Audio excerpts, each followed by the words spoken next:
From Washington, this is VOA News.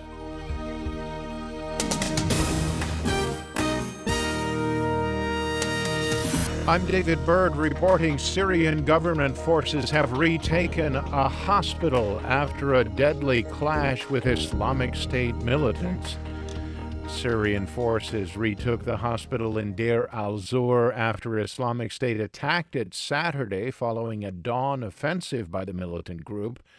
The British-based Syrian Observatory for Human Rights said that IS had killed at least 35 members of the Syrian armed forces. The fighting in and around the hospital also killed at least 24 Islamic State fighters. Also Saturday, a car bomb explosion in northeastern Syria killed at least 2 people and wounded 5 others in the predominantly Kurdish town of Qamishli. Hezbollah said Saturday that its investigation revealed that an explosion that killed one of its commanders, Mustafa Badreddine, was the result of artillery attacks by Sunni extremist groups in the area.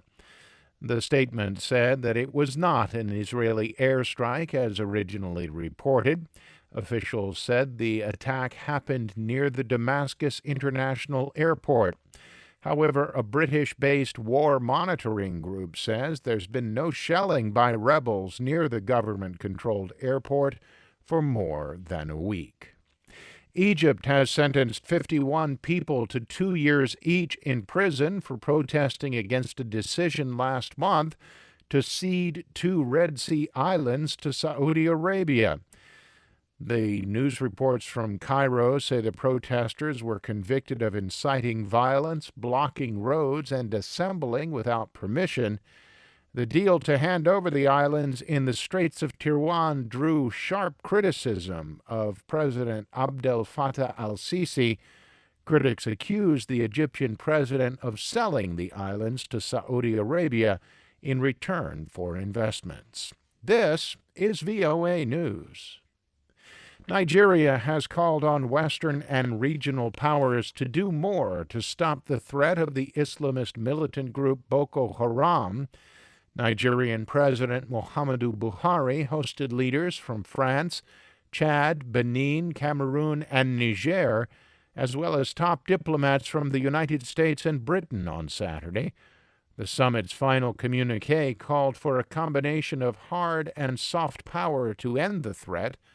Before the summit, Buhari said that since he has been president, Boko Haram's influence in Nigeria has steadily declined. Nigeria has been the main battleground.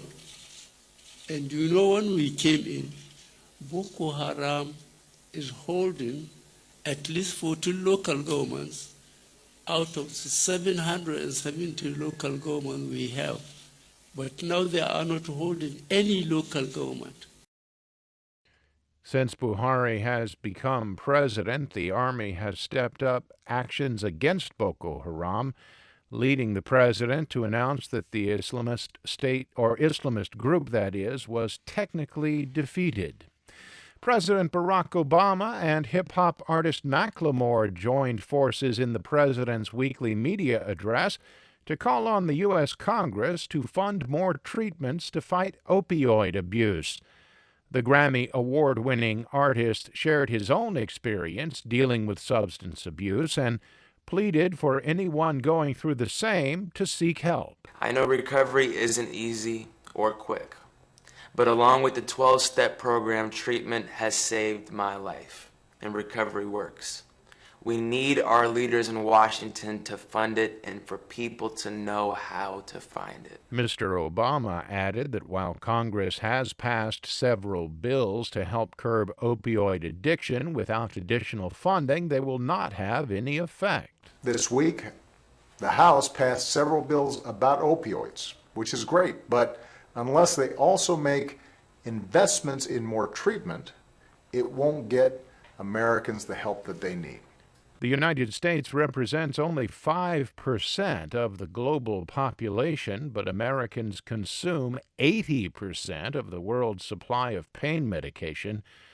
Opiate use in the United States has quadrupled since 1999.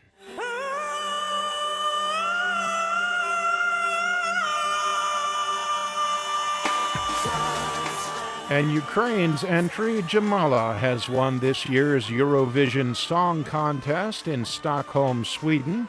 Her song, 1944, was about Crimean ethnic cleansing under former Soviet dictator Joseph Stalin. Australia finished second with 511 points. Russia was third with 491 points. Eurovision is the longest-running international TV song competition. It's been held among members of the European Broadcasting Union every year since 1956. For more, log on to our website. I'm David Byrd in Washington. That's the latest world news from VOA.